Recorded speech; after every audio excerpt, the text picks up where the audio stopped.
Hello, good evening. This is Rain Manguera and this is Tech Diario para sa ulo ng mga balita. Sa Yugatech, Tecno Mobile POVA 2 specs price in the Philippines. So sa Tecno Mobile POVA 2 is available na sa Pilipinas. Ito ang specs at ang kanyang official price. Sa Yugatech pa rin, GCash exploring cryptocurrency services. Finally, si GCash is mag-o-offer na rin ng cryptocurrency. So, kailan ba to? Ano ang mga detalye? Kung interesado kayo. And finally, sa Unbox.ph, Electric Vehicles and Charging Stations Act gets Senate nod. So finally, may embrace na rin ng Pilipinas. Sasali na rin tayo sa electric vehicle technology. Para sa buong detalye, kung interesado ka sa balitang to, let's start. Sa Yugatech, sa panulat ni Gracie Maala, Tecno Mobile POVA 2 specs price in the Philippines. So, just in case na hindi pa kayo updated, I think updated na karamihan sa inyo sigurado kasi medyo maraming post nito sa Facebook recently. Ito ang kanyang specs. Tecno POVA 2 sports at 6.9-inch Full HD display. So this is 1080p at 6.9. This is phablet size, almost 7-inch na. MediaTek Helio G85. I would say na okay to kung Mobile Legends kasi I'm using Helio G80 is okay na. Medium siya sa Call of Duty, medium graphics. So G85 is a much better ng konti kasi mas malaki ang cache nito. Sa 6GB RAM, panalo sa RAM, 128GB storage, nice, and 7,000 mAh battery. Epic ito, parang sabi ni Tecno rito, ito maumay kakakalaro. I think promising ito, pero I'm not sure kung gaano siya katagal sa isang 6.9-inch na 1080p display. So, huwag natin kakalimutan na 1080p display is mas malakas sa battery kumpara sa 720p display. Not to mention na baka 90Hz display din yata ito. Kung hindi ako nagkakamali. Wait, tingnan ko nga kung 90Hz nga to. So, hindi siya 90Hz display. Ito siya. Ito yung nakita kong specs niya 6GB, 6.9 1080. Walang sinabi dito 90Hz. So, typical lang siya. Ito nga pala itsura niya, just in case na curious kayo kung hindi ko pa napapakita sa inyo na mas malapitan. Yan.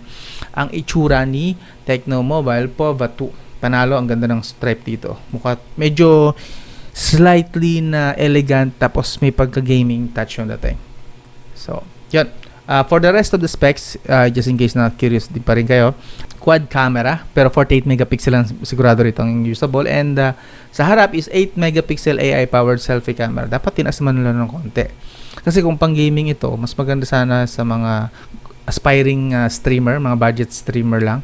So kung medyo mataas-taas, sana to man lang kay 12 megapixel, di ba? Would be very much appreciated para sa mga beginner streamer. So, finally, the price is 7,990. Ito ang cash, mas maganda, panalo. Available na siya pre-sale sa June 5 hanggang June 11. Pag binili niyo siya sa Shopee, mayroon kayong free Mobile Legends game skin and wireless Bluetooth earphones with a mic. Wireless Bluetooth earphones na may mic. So, nice. Pwede na kayo mag-voice chat wireless.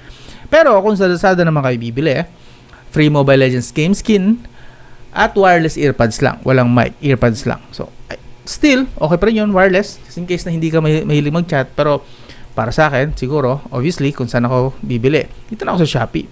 So, kung interesado kayo, i-link sa video description, iwan ko.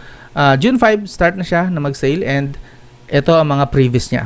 I hope makakuha kayo. Isa sa inyo makakuha ng mga previous na to. Kasi I'm sure limited edition lang to. Hindi to, syempre, para sa lahat ng kanilang Tecno Mobile POVA 2. Limited edition lang to, so get yours now. Pero in case na curious ka, link nasa video description, iwan ko sa baba, okay? Sa susunod na balita, sa Yugatech, sa panulat pa rin ni Gracie Maala, GCash exploring a cryptocurrency services.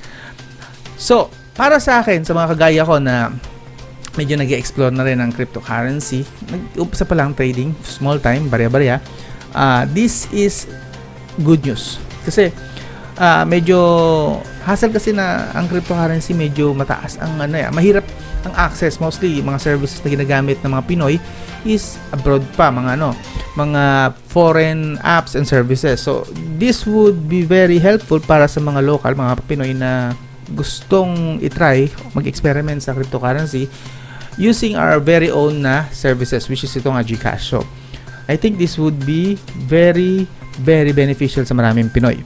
So, ayon kasi sa interview sa CEO nila, President and CEO Marta Sison said in a report in Philippine Star, ito yon. na yun nga, ina-explore na nila. So, wala pa technically na kung kailan talaga siya ma-implement sa GCash app or in overall na GCash services. Wala pa. Pero, they are looking into it, exploring na. And syempre, kapag nakakuha na nga daw sila ng partner, saan ba rito sinabi? Just like in any introductions, you need a platform. Yes, may platform na, yung GCash. A working business model. I think they can work it out naman. Magaling naman ng GCash so far. And a partner. So yun, doon na part siguro kailangan meron silang partner. I hope makahanap sila ng maayos na partner. Kasi just in case, baka mas better ito kay Coins.ph. Kasi kay Coins.ph, parang buhaya na sa service charge yung service fee nila So I hope GCash cryptocurrency service would be much cheaper tsaka mas friendly sa mga Pinoy. I hope so. I'm really hoping kasi it's about time. Just in case interesado kayo, link nasa video description. Alright? And finally, sa unbox.ph, Electric Vehicles and Charging Station Act gets Senate nod. So, pasok na sa Senado. Panalo na sa Senado ang Electric Vehicle and Charging Station Act. So, bakit importante ito sa ating ekonomiya? Kasi unang-una, electric vehicle is umuusbong na. Nag-uumpisa na. Although hindi pa naman siya fully realized na sa buong mundo. Pero since nag-uumpisa na siya, I think it's about time na sumabay na rin tayo.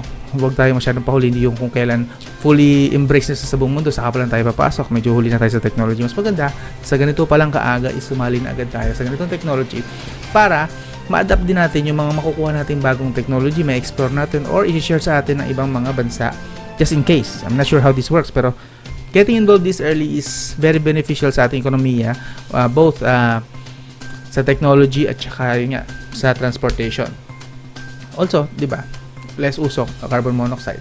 Sa panukalang ito, mayroong 4 na major components. Major components na yun, una is electric vehicles and charging stations. Siyempre, kailangan ng charging station. Mahirap naman na may electric vehicle ka, tapos bumiyahe ka ng pagkalayo-layo, pagka nalubat, stuck ka na doon. So, mas maganda, ma-implement na yung mga charging stations sa buong bansa. Okay? Unang-una yun. Pangalawa is manufacturing. Yes, this would be very beneficial din sa ating ekonomiya, sa mga Pinoy, kung locally minamanufacture na dito sa Pilipinas ang mga ganitong electric vehicle. Research and development, eto maganda to kasi kapag marami tayong medyo na acquire na technology rito, magagamit na rin natin to sa bansa, sa local natin. Siyempre, kung mag-develop ang ating technology during this research and development sa EV, electric vehicle, pabor sa atin din to. I think malaking jump ito sa kasahali maging successful. Human resource, and yes, siyempre, human resource means trabaho. Dagdag trabaho sa ating mga Pinoy. By the way, ang batas na ito is sinulat nila Senator, noong March 2020 pa, nila Senator Sherwin Gatchalian, Ralph Recto, Juan Miguel Zubiri, Francis Pangilinan, Emmanuel Pacquiao, Grace Poe, and Coco Pimentel III. So, ang mga agencies na magiging involved dito is Department of Energy para sa promotion, pagpapakalat ng information about electric vehicles, ang Energy Regulatory Commission para naman sa rates and regulation of fees, yung mga pamasahe, just in case na magkaroon na ng marami ng public vehicle dito na electric. Yes, mas maganda is maayos nila itong rates of regulation fees, baka mas mahal ba or mas mura. I hope mas mura. And the Department of Trade Industry, yung DTI naman, is in charge of sourcing and developing charging ports. Of course, gaya na sabi ko nila, mahirap magkaroon ng EV kung sa kalagitnaan na mahabang biyahe wala nang malubat ka at wala nang charge. And finally na nga ba, the Department of Transportation o DOTR in charge of public use of EVs and setting up rules and guidelines. Yes, importante ito, rules and guidelines para sa mga electric vehicle. Hindi naman siguro ganun ka-different dyan sa mga current vehicle ngayon, pero siguro i-modify na lang ng konti para ma-adapt sa electric vehicle na technology. Finally, ito na yung finally talaga. Department of Public Works and Highways, in charge naman sa pagbibuild ng charging stations. Of course, may charging stations ka nga, pero wala namang magbibuild. Tsaka in fitting public locations. So, di ba? This is good. Para sa akin, this is a brighter future para sa ating technology, especially sa electric vehicle na technology. So, what do you think? Anong opinion niyo rito? Personally, ako, natutuwa ako na malaman na ganito ang Pilipinas recently, na medyo nag-i-embrace na tayo sa current na technology and bukas ang gobyerno para doon. So, good yan. As for the implementation, I'm not sure kung good. We'll see, we'll find out. Yun. I hope naging informative kayo paano itong balitan to. Kung nagustuhan nyo, please don't forget to subscribe, share, like na lang din. And this is Rain Manguera. Good night and I'm out.